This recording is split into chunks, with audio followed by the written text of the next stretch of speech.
Jane Velez Mitchell live with the Boycott Meat Coalition. Joe Henry Enriquez, the man of the hour who created this coalition. He is with Forward Latino and based in Iowa. And there's so much happening that we really want to bring you up to date. We've got Judy Mancuso from Social Compassion and Legislation with legislation to try to close the wet markets. We've got Elmira Tanner and Raven Deerbrook from Direct Action Everywhere. They are releasing an undercover investigation showing the horrors of animal agriculture. Victoria Moran just joined us from New York from Main Street Vegan Academy. So let me start with some breaking news. Elmira, you had this extraordinary undercover investigation. Tell us what it shows, because honestly, it was very gut-wrenching to watch even a little bit of it. Yeah, thanks, Jane. And thanks to Raven, who collected a lot of this footage and edited it. And I think this is a 10, 11 minute mini documentary that kind of shows everything that's wrong with animal agriculture, because it goes through the horrific abuse of animals inside the farms, in transit, and at the slaughterhouse. It touches on the incredible risk of disease when you actually see these dead bodies, you know, just lingering on the ground, being pecked at by birds. This is a great way to cause the next pandemic. And it also shows what happens to the workers who are forced to do these awful things to animals, who are seen getting injuries to themselves when they're having to drag dead bodies off of a truck. So I think this video, which you can see at dxe.io/unseen, just kind of brings together everything that's wrong with the animal agriculture industry and shows us why it is so important that we end this industry and boycott meat and do everything we can to help the animals, the planet, and the workers too. So Raven, you were the one who actually carried out this undercover investigation following a pig truck from, I don't even call them a farm, breeding facility, 700 miles to the animals being killed in California. What was that like? If it was gut-wrenching to watch even a little bit of it, I can't even imagine what you went through recording that. Yeah, so it was, I think one of the hardest parts for me was to be there with the victims and not be able to really make myself known or to offer them any kind of care, and to just basically be there to bear witness and document their story so that their story could be told. So it's not, yeah, it's not very comfortable to be a bystander when you see someone else being exploited and victimized like that. So it was really difficult for me. Yeah. You actually followed them for 700 miles. You just got to describe a little bit what that's like, because to me that sounds like an extraordinary, just grueling. Yeah. So I live in an RV, so I have a lot of experience on the roads. But yeah, following these trucks, I mean, you see them all the time, you know, in every state, and they're, you know, they're almost, you know, invisible to us, because when people pass them by, they just don't even know what they're doing, where they're going. If they do have animals inside, you can barely glimpse their faces on the road. So yeah, 700 miles is actually one of the shortest journeys that a lot of these animals face. Many of them come from the East Coast. They come across the entire country. So 700 miles in the heat of the desert is actually almost you know, just something that's really something that happens every day, and it's actually one of the easiest rides for these individuals. But yeah, it's still grueling. Our Boycott Me Coalition started with Joe Enriquez Henry reaching out because slaughterhouse workers are dying of COVID-19 in slaughterhouses. Slaughterhouses are one of the hotbeds. Thousands have gotten affected. Many have died. The numbers keep rising. I want to go to Joe in a second, but first I want to talk to Judy Mancuso, president of Social Compassion and Legislation, because Judy, you are trying to boycott meat in a sense by shutting down the live slaughterhouse markets here in the United States. People like to point the finger at China or Asia in general and say they have wet markets, but we have them here too, and they can be vectors of disease. That's right. And Jane, in working on this legislation, what I realize is that people, reporters, just regular citizens, elected officials, no one knew or knows that we have these markets as well, and that they're in every state. So in California, we sell wildlife, frogs and turtles, non-poultry birds at these live markets. And our one bill, SB 1175, would make it illegal to sell those animals. And then in New York, the bill that we're working on there, A10399, that consists, and I'm reading from a list, so sorry I don't have it memorized: chickens, turkeys, ducks, geese, pigeons, goats, and sheep. And so a patron can go to a market, pick out whichever one of these animals they want, and they're slaughtered on site. And this is absolutely no different than what happens in China or anywhere else. And we know right now there is a swine flu that has the potential for another pandemic. So not only do we have these live markets where there's interfacing with consumers, but we also know that these slaughterhouses, as in the ones that you just were talking about, breed these kinds of diseases as well. And I think it's obvious, I'd just like to add that the owners of those slaughterhouses have absolutely no value on life from the animals that they slaughter, but also the humans working for them. And that's the glimpse that everyone has gotten to see through this pandemic, is how they are fine with disposing of the animals and disposing of those humans as well that are out there slaughtering the animals for them. Absolutely. And you are participating in the Boycott Meat Roundtable. You can go to boycottmeat.com to sign up. It is skyrocketing. More and more organizations are joining. We have Nadia from In Defense of Animals, one of the lead organizers, joining. Nadia, tell us what IDA is doing very powerfully to try to make sure that the anti-cruelty laws include the vast majority of animals in this country, who are cows, pigs, chickens, turkeys, goats, and lambs. Nadia, tell us what, okay. Nadia, unmute your mic, please. Unmute. Here we go. Okay, unmute, Nadia. All right, we're going to get back to Nadia. In any case, what I'd like to ask Nadia, or how about if we ask, Nadia, can you hear us? Yes, I can hear you. Can you hear me? Okay, yeah, you're a little bit crackly, but maybe you could tell us briefly what IDA is doing to make sure that animals, the vast majority of them, cows, pigs, chickens, turkeys, goats, and lambs, are included in the animal cruelty laws.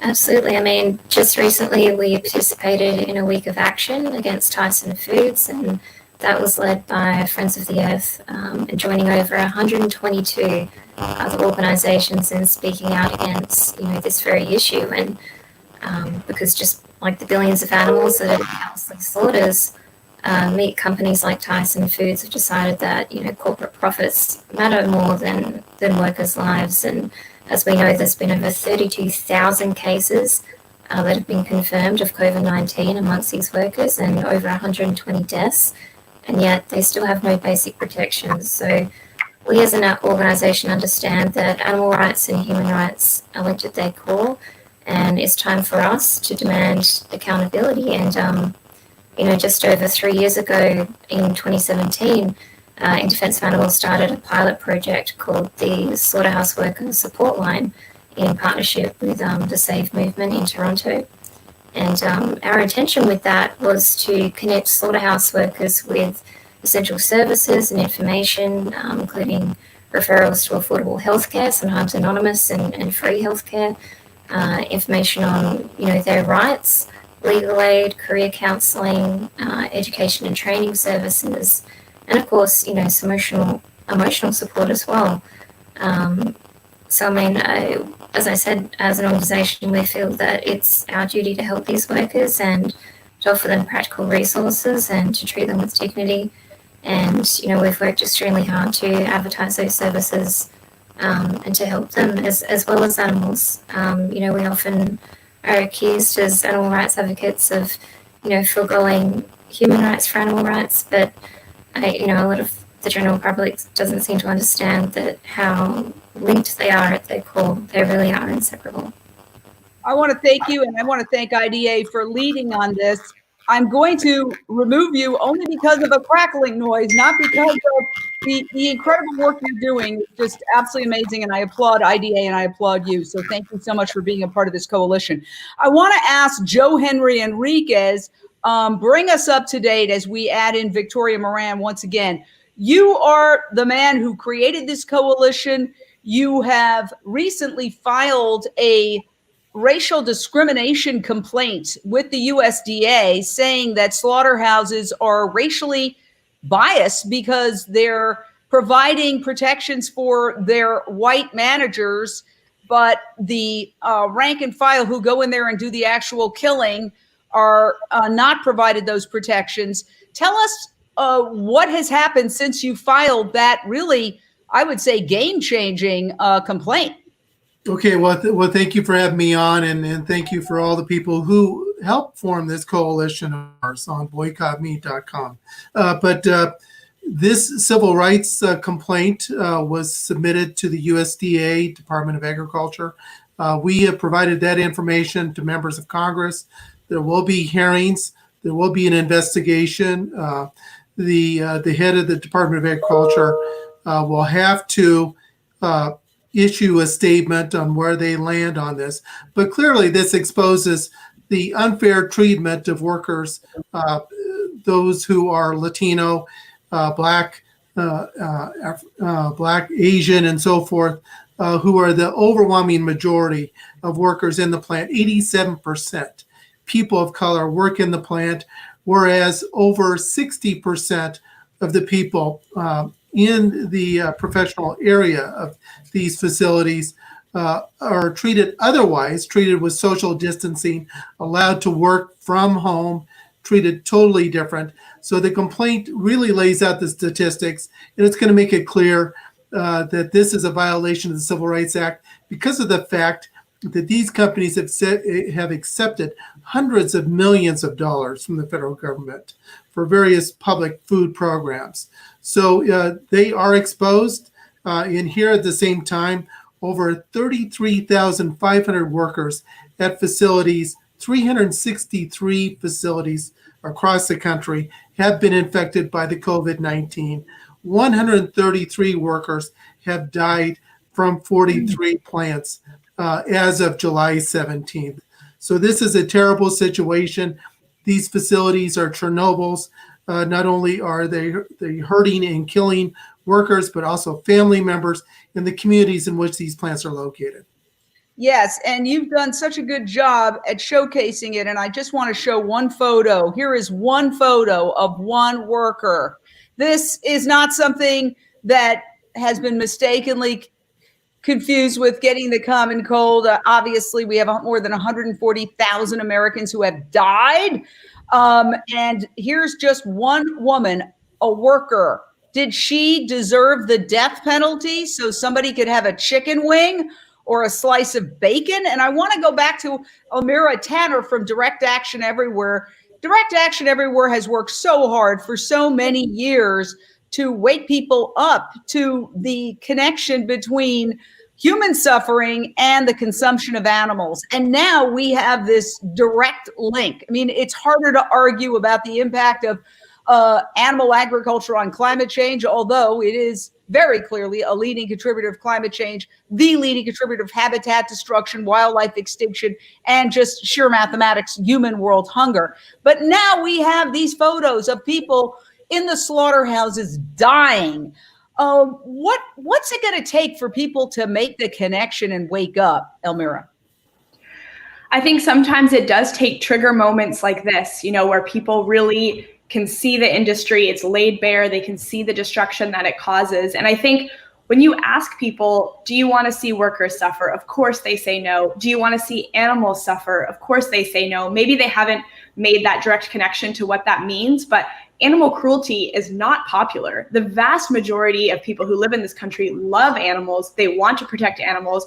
They want people to have good jobs, and maybe they just don't quite know what that's going to look like. And so that's why I'm really excited that we are going to be working, at least here in California, on asking for a moratorium on factory farms and slaughterhouses, where we cannot be building any more of these. The slaughterhouse that Raven investigated that's featured in Unseen is one of the newest slaughterhouses in California. It was opened in 2020. California has no business opening slaughterhouses in this year at all. And what's worse is they actually received $2 million in grant funding from the state to open this slaughterhouse here in California because they didn't want it to go out to Idaho or other places like that. And so, a moratorium is something that other places have done, maybe not to the same extent. They've focused on, larger CAFOs and they haven't mentioned slaughterhouses, but we're going to be asking for a moratorium, which is the first step in a complete ban on these horrible facilities, these factory farms, these slaughterhouses. And, I think sometimes a lot of people out there, they're still eating meat. They haven't boycotted meat yet, but you ask them, do you support shutting down slaughterhouses? 40+% say yes. Do you support animal cruelty? Like 2% say yes. They're on our side. We just need to create the systems, change the systems that allow them to kind of live out their values that they already hold. Because I do really believe that when it comes down to the heart of it, people do not want to see things like this. They don't want to see workers dying. They don't want to have wildfires raging. They don't want pandemics. And we just need to be able to kind of change the system so we can live in alignment with our own values. So thank you. That was so well said. Victoria Moran of Main Street Vegan Academy, you help transition people who have that wake up moment and they say, what do I do? And you were mentioning to me that psychologically, a lot of people are in fear right now. So if you tell them to give up something else, it might feel threatening. Is there a good psychological way to approach people during this pandemic where people may be sort of curled up in the fetal position, if not literally, at least psychologically? Yeah, I think that our way of reaching people needs to be a little bit different from what we use in other times. We had a meeting the other night of some of the graduates of Main Street Vegan Academy. So these are certified vegan lifestyle coaches and educators who have volunteered as part of Boycott Meat to answer questions for free for any member of the public who is boycotting meat, thinking of boycotting meat, or just has a question about meatless eating or vegan living.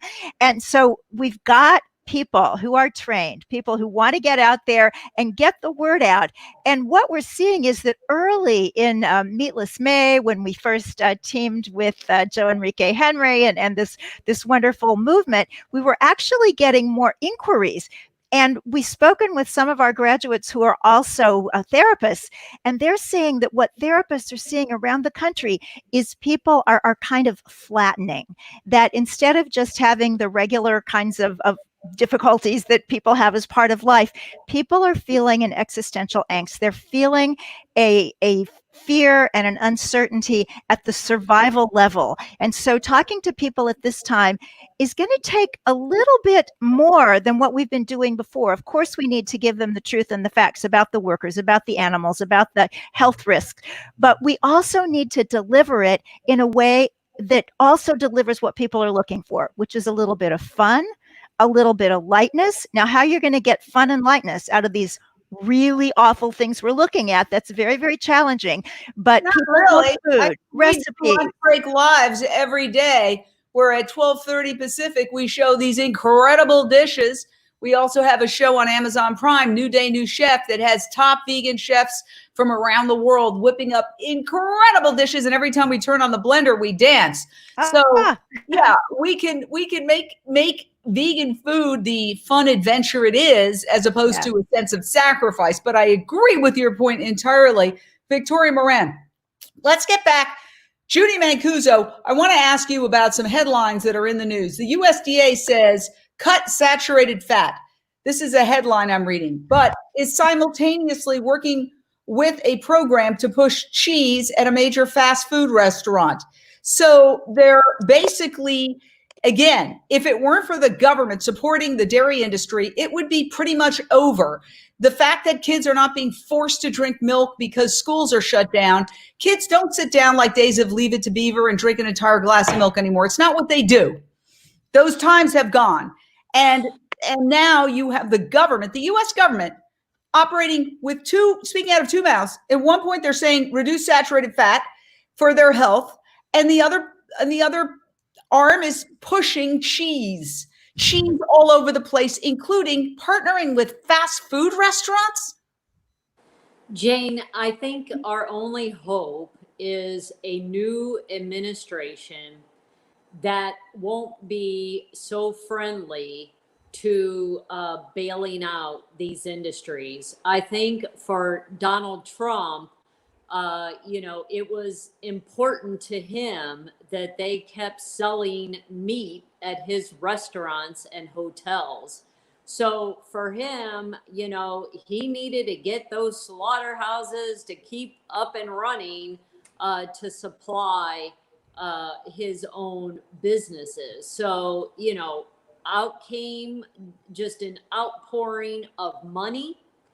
The slaughterhouses would have been gone for the most part. We would have seen a lot of the demise of these, which would have been good because it would have saved not only the animals from their endless torture, but of course we could get into how they have been depopulating, but it would save the humans' lives.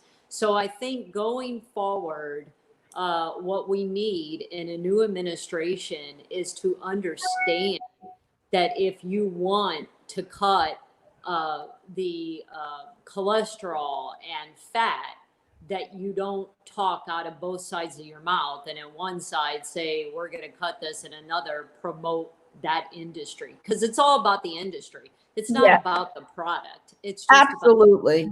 I agree with you 100%. Although I will say historically, Democrats and Republicans have been bad on this issue. Very bad. We've got hope in the Democratic Party. We have no hope in the Republican Party at the federal level, but we do have hope. And you know that by the Cory Booker bill, the Quigley bill that came out against factory farming. So it is a brighter day in the Democratic Party. And what you're referring to is Elizabeth Warren and Cory Booker have a bill to shut down large-scale factory farming. Unfortunately, I think that is by 2040, which is going to be way too late. Ahead. But it made headlines, and at least it was something. Now, what's very interesting, Joe, and I want to put this to you, is that there were walkouts today for people involved with Black Lives Matter, and amongst the corporations that they targeted in their walkout was McDonald's. And so do you see a way to perhaps join Black Lives Matter with the boycott meat movement? Because the truth is there is a good argument to be made, and Dr. Milton Mills has made this argument, that the money that people spend at fast food restaurants to a large degree gets funneled to the opposition, the very political entities that are completely 100% opposed to the Black Lives Matter movement. Is there a way to form a commonality? You are with Forward Latino. You are representing the slaughterhouse workers who are suffering. But could we expand the coalition to include the Black Lives Matter movement? And we've had some members who are connected to that movement on this coalition weekly broadcast. Well, I do agree. It's very possible, feasible to build a relationship with the many young people, the people who are involved in the Black Lives Matter movement. We see right now many visuals happening. A walkout occurred 2 weeks ago down in Greeley, Colorado, where slaughterhouse workers, over 200 of them, walked out. They did have community support. Those community members also support BLM. So we see this happening. So this is resonating, and we know that with BLM and with groups of activists who are fighting for slaughterhouse workers, that it is important to get out into the streets to demand justice from elected leaders. both on the Republican and Democratic side. We need more elected leaders involved. We know that the only way to do it is through getting out onto the streets to protest this. Many young people are now active. They know how to fight on these issues. And they know that you have to get out into the streets and you have to hold elected officials accountable. You need to move it quicker. We can't just rely on Congress to pass a bill. We have to get elected leaders to make sure that these facilities are held accountable, that they have mandatory testing, that they slow down the work, that they help these workers with safety precautions, that there is paid full-time sick leave. Many of the things that are not being provided now, governors need to act up and they need to be held accountable. So yes, we can build these relationships, and we are in discussions with a lot of local groups. I'm going to be going down to Colorado the next week or two to meet with activists down there who are protesting and demanding more from the companies such as JBS and Tyson. I want to ask Amira, because DXC is known for being able to pull off things that other groups try for years and don't, because you guys just push it right to the edge, and I applaud you for that. I would think there are so many people trying to form coalitions. It's very difficult. I'll be honest and transparent. Some animal groups are upset that we're forming coalitions with workers' rights groups because they feel like, well, those people kill animals. You know what? I feel very confident in the knowledge that those people are doing that because they do not have other options. And I consider them victims too. And as Dr. Silas Rao says, it's the system that's wrong. The people in it are often trapped. We find so-called farmers who are really more indentured servants in these onerous contracts and deep debt, working for these giant meat mega corporations, trapped as well. In a way, they're victims too. And we have to let go of this high-mindedness or this purity, because who pays the price for it? The animals. If we formed a giant coalition that had so-called farmers and ranchers and workers rights advocates and Black Lives Matter and feminists and gay rights, imagine the entire system the bad system of exploitation and bigotry and death for humans and animals would collapse. So where do you stand on that? Because I know that there's some healthy discussion. I don't have all the answers. Where do you stand on that, Amira?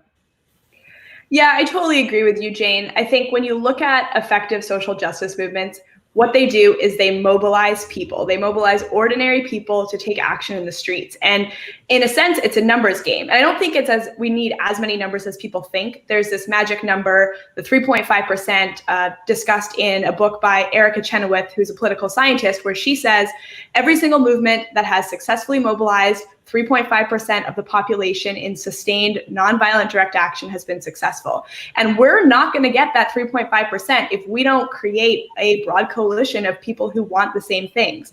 And I think, we don't necessarily need to agree on everything. We don't all need to be vegans, but we need to be out in the street speaking up for the animals, for the workers. And I think when it comes to it, like, what we need is action. We sitting at home and eating your vegan cupcake is fun and delicious, and self-care is important. But when we really are going to see change is like kind of what Joe mentioned, when we're holding people accountable, we're holding the leaders accountable, we're disrupting business as usual. These slaughterhouses cannot just go on operating without us drawing attention to the crimes that they're committing and the abuses that they're perpetuating. So if people want to go out in the streets and take action, we're happy to work with them. And I just want to bring Judy Mancuso in, because Judy, you're proposing legislation, and I'm simplifying here, to ban slaughter markets, wet slaughter markets in New York and California, two of the arguably most significant states. You know what they say, what happens in California spreads to the rest of the country. And then you see Elmira and Raven talking about an investigation that ended up in a slaughterhouse that was just opened in 2020 here in California, which is supposedly a progressive blue state. And so is there a way? I almost feel we need really a full-time coordinator of all of this that just works on finding commonalities between these different approaches so that maybe there could be a way to do other legislation. You know, a lot of us are going out and doing these individual things, which is great. It's better than just sitting at home and saying, oh, I throw up my hands. But sometimes I see almost obvious possibilities for coordination that are not happening only because we don't have, unlike the meat, dairy, and pharmaceutical industry, thousands of well-paid people just sitting around to facilitate things like this. Well, you're right on, Jane. As I'm listening to everyone say their piece, I'm thinking there's legislation there, and that ultimately we will get to the end goal that all of us on this panel want by changing laws. I mean, yes, we need those investigations. We need the grassroots. We need the PR. We need the legislators. But at the end of the day, these companies are not going to change unless we force them into it. And that is changing the laws. And I would love to know more about what specifically that we are looking at for those workers' rights, and how we can legislate that. Also, as far as the elected officials, these grassroots folks, I mean, obviously, if you are willing to drive 700 miles following one of these trucks, then take that energy and get everyone to the polls and vote and know who you're voting for. Come election day, there cannot be apathy. There cannot be, I'm, late in mailing in my ballot, or I don't know where to go. If you care about this issue, you have to vote, and you will not be voting for Donald Trump. And for people that were Bernie people that are holding back with Biden, don't hold back. Bernie's not on the ticket. Bernie is behind Biden. We need everybody behind Biden, because the world for animals and the world for humans are not going to change under Donald Trump. I can guarantee you more of the same. And I just want to say, as a nonprofit, we're not supposed to be talking about endorsing candidates. However, this goes, as Mary Trump said, well beyond politics. This is Jane, I have a politics. PAC. I have a legislative PAC called Compassion PAC.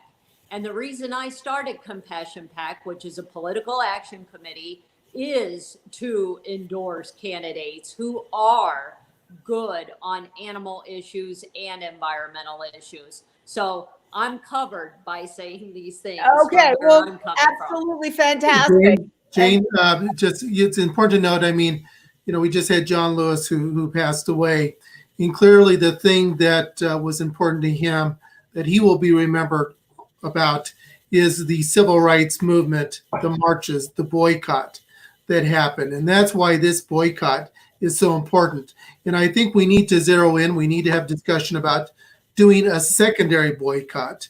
When we do the outright boycott of not eating meat, that's very important. But we also need to look at boycotting specific large chain grocery stores to really send the message across the country. We need to be looking at that targeting, and that's something that I hope that we can discuss down the road. And here are some of the posters that you've put together in the wake of so many of the slaughterhouse workers dying. One of the interesting things about these live videos, obviously we want to share and spread the word about the Boycott Meat Coalition. Go to boycottmeat.com, sign up. If you have an organization that you want to be a part of it, it's growing fast. Just add your organization. Let us know. You can go there and contact the organizer, who is Joe Enriquez Henry, and sign up your organization. But the other thing that I found fascinating is often during these live discussions, when there's a big panel, we come up with solutions that it kind of focuses the mind, and it also gets people together that may not be communicating all the time. So what we see here is so many disparate elements really aiming for the same thing, for a boycott meat. But in one case, you have a live slaughter market. In another case, you have an actual slaughterhouse. In another case, you have IDA working on the legislation to include factory farm animals in the anti-cruelty legislation. In another case, you have Victoria Moran and her team literally in a phone bank answering questions about people who want to go plant-based. And then you have Joe Enriquez Henry, who is representing the slaughterhouse workers. And then we have discussion because today there is this walkout, and because Black Lives Matter is a movement that I feel is going into phase 2. As I know from an animal rights activist, and nobody throws a better march than DXC, marches only get you so far. And what I think would be so powerful would be to somehow, and we had a whole conversation about this today with the head of Vegans for Black Lives Matter, get the Black Lives Matter movement together with the boycott meat movement. And the reason being is that the fast food companies in particular, Elmira, I don't know if it's Elmira or Malra, but the fast food companies in particular support the forces that are oppressing people of color. It's Almira, but yeah, I agree. Almira, sorry. Working together, I think even like to do in-person actions, I know is difficult right now because of the pandemic, but I think we've seen that they can still obviously be extremely impactful, like looking at the success of the Black Lives Matter movement in the wake of the murder of George Floyd. And we have these awful, awful facilities, these factory farms right here in California where Raven and I are located. There's Farmer John Slaughterhouse right outside Los Angeles, and there are workers who have COVID in there, and they are not being protected. There is a Farmer John pig farm in the middle of California, creating manure and waste everywhere. This is Smithfield, that people maybe they don't know the name, but it's right here in California. And so I just think that we can work together and move these discussions to out on the streets and outside the state capitol with Judy and really kind of bring all the movements together and all the pieces of the pie that make up creating a really successful movement. Yes, and a lot of people don't know Smithfield is actually a Chinese-owned company, and we invite them on anytime. We'd like to dialogue with them and with JBS. JBS, just as they are killing animals, and that's a Brazilian-owned company, that's not an American-owned company, also just came out with a 100% vegan line that got certified by a vegan certification company that's run by a lawyer who actually is a Jane Unchained contributor. And she said that it's so meat-like that she couldn't eat it because it tastes exactly like meat. They know, Joe, they are aware of the future. Even the head of Tyson said the future of meat is meatless, or words to that effect, the future of food is meatless.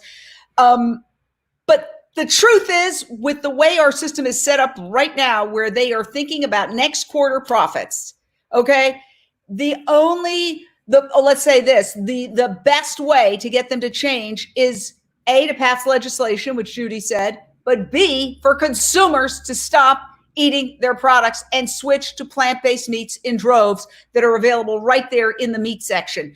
So again, Joe, you are the coalition builder. And I'll say it one more time, if women, we had the Me Too movement, if people of color in the Black Lives Matter movement and the slaughterhouse protection movement got together with, that's all you need, with the boycott meat movement and took that financial power back and just said, we are not going to eat, even if they said we're not going to eat fast food, because that's where a lot of the meat is consumed. The meat and dairy, I think 1 out of every 4 people eats fast food on an average day. Right there, that would be enough leverage to pressure the companies to make the change. And yet, people go to protests and then they go to a fast food restaurant and eat a hamburger.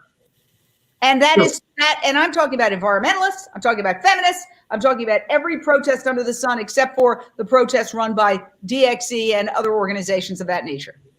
Well, we're going to have to do the same thing that BLM has done with those movements, local by local. Now, what's clear right now is that 2 coalitions, broad-based coalitions, have formed. our boycottmeat.com coalition made up of vegans, environmentalists, animal rights groups, activists, Latinos, and other groups. And then we also have another group that was formed just last week, made up of farmers, activists, environmentalists. So we have two big groups that have formed. Then we've also had local groups form in every key state where there's been a high level of meatpacking facilities. So clearly all of that is happening right now, but we have to broaden it even more, make it very clear that we're going out into the streets. The only way we're going to stop people from eating fast food is we have to be protesting, probably even by those fast food restaurants, to demand for justice for not only workers, but for animals, save the environment. Those things have to resonate, but clearly BLM has taught us so much about getting out there and really doing things that are going to be extremely necessary. So we're going to have to do it. We're going to have to ratchet it up. And again, the secondary boycotts will have to begin so that we target key chain grocery stores. That's going to be very important. I think that's fantastic. And, we haven't been able to unite with the secondary group because there is a difference of opinion, and that's okay. We agree to disagree. The vegan group is against meat in general, and the other group is against corporate meat. But the two coalitions are moving in the right direction, obviously. And so what are everybody's final thoughts on how we can turn our discussion here into something that unifies? Well, Jane, I hate to jump in here, but one of the key things is we should never forget is what is different about this effort of ours versus others is the fact that people are dying every day due to this virus, and it's happening at these facilities in these communities. So we have tremendous opportunity to talk about this issue. We also have lawsuits going on against a number of these meatpacking facilities. So those are opportunities, unfortunately, for us to speak up and to tell the truth. So let's just get some final thoughts. Victoria Moran, you've been listening to all this, processing it. What do you think? Okay, well, we'll go to, are you back, Victoria? Okay. Tell us. Yeah, I lost connection. Yeah, my final thought is that we have to make eating plants normal. I had some fun a couple of weeks ago when I Googled my maiden name, which I haven't used since 1977, and I found magazine articles, newspaper articles about work that I was doing for vegetarian and animal rights activism in the 1970s. And that work is all great. And the protests and everything we're doing now are great too. We also have to change the way people look at meat. It has to become the new smoking, and we have to eat other stuff. Absolutely. Okay. Well, Elmira, what did you say about how all these groups can work together? Because I particularly see a potential with you and social compassion and legislation. Your goals are really parallel. It's just a difference of the facilities. They're both facilities in California killing animals. Yeah, and we've worked with Judy before and hope to work more with social compassion legislation in the future. And my takeaway message, if you're listening to this, is get active. What that looks like might change for each person, depending on where you are, what's going on in your life. But we need activists because that's how we get stuff done. That's how we have the civil rights movement. That's why we have women voting. That's why we have gay marriage, is because people were active. So take action. Maybe you aren't going to go produce an 11-minute stunning documentary like Raven did. We're not all amazing investigators and video editors, but everyone has something that they can contribute. So I hope that people join the movement. And let's go to Raven now, because what you did was truly extraordinary. Hats off to you. Kudos. I can't even imagine the hard work and just the gut-wrenching sadness of what you had to do. What would you say to people who say, I'm vegan, but I don't have time? I mean, we all have obligations. We all pay taxes. We all have to take care of our families and our companion animals. But you also found the time to pull up an extraordinary. Gotta tell us where we can see it again and what you would say to others. Yeah, I would say that it's very important for us to empathize with the workers, especially at these facilities where the supervisors and the owners are not protecting them from something as well known as COVID, let alone the emerging zoonotic diseases that we aren't even being told about. There's the G4 virus right now in China. There's African swine fever. There's more viruses coming. And I want people to understand these facilities and factory farming and the entire animal agriculture industry pose a very dangerous and immediate threat to everyone here. Even if everyone stopped today eating the bodies of animals, a lot of these companies like Smithfield just export them to other countries. So we really need to pass the laws to protect workers and shut these facilities down. And one of the first steps is a ban on new slaughterhouse construction while we figure out what we need to do with our current slaughterhouses. But I'd say close the slaughterhouses, protect the workers, give them new jobs, and protect the animals too. Well said. Very well said. And kudos again on your undercover investigation. Judy Mancuso. Well, I'd like to get a list from everyone on the panel, DXE and everybody else, Enrique, about the list of what needs to be done. And then we can take a look and we can see what's feasible and be ready for 2021. So we are open to listening and learning and seeing if that can come up with some meaningful legislation. And again, everyone get out and vote. And we're going to give Nadia a shot again. Nadia, I know you've had a little technical issue, but let's go for it. Yeah, sure. I mean, I guess my final words would be that may our hearts overcome our appetites, and if we buy these products, it's important that we understand that we are the ones that are truly responsible for causing this immense, not only animal suffering, but suffering for the workers as well that we're paying to kill these animals. And we need to focus our attention up the ladder and to see the system as a whole and to be honest about our role in supporting it. And each of us has a lot more power than I feel that we realize in our everyday lives. Thank you so much. And IDA does incredible work. And I want to give you props for being the first organization really to jump in on this and say, yeah, we're a part of the Boycott Me Coalition, because it was a bit of a leap. When you first started, we didn't really know what it was. And you just, IDA, In Defense of Animals, just said, sure, we're on board. So, of course, final thoughts to Joe Enriquez Henry, man of the hour. Well, thank you, Jane. What I would encourage everybody and your supporters, coalition, please go to boycottmeat.com. Follow us there.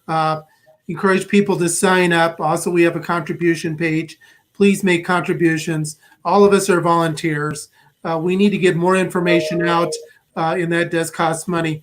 But we're spreading the word. We need your help. Spread the word. Thank you. All right. Thank you so much. This is a work in progress. We do these every Monday at 3 p.m. Pacific, 6 p.m. Eastern. And as this grows, connections will be made. We have within us the power to change this system. This is a moment, the COVID-19 crisis, this is my final word, is a moment of opportunity. Now is the time. It's not just doing the right thing. It's doing the right thing at the right time. There are moments in history that happen that are life-changing. And I just researched the Black Death, the plague that wiped out half of Europe in the 14th century. It changed society entirely. It went from a feudalistic society to the introduction of the modern age. It set the stage for the Renaissance and many, many other things, all because it shook up society completely. And we are at that moment. This is the time. For example, the idea of shutting down no new slaughterhouses would have fallen on deaf ears perhaps 5 years ago. But now that people know that these pandemics are zoonotic diseases that come from animals, that there's a swine flu in China right now, that there's avian flus and mad cow disease that we have to fear, and that this pandemic might not be the worst. There could be much deadlier ones down the pike. This is the opportunity to get that ban on new slaughterhouses and to ban the live slaughter market. So I just want to say thank you to everybody. We will be back here next Monday. Carry on. Thank you, Jane. Thank you. Bye. Bye. Bye.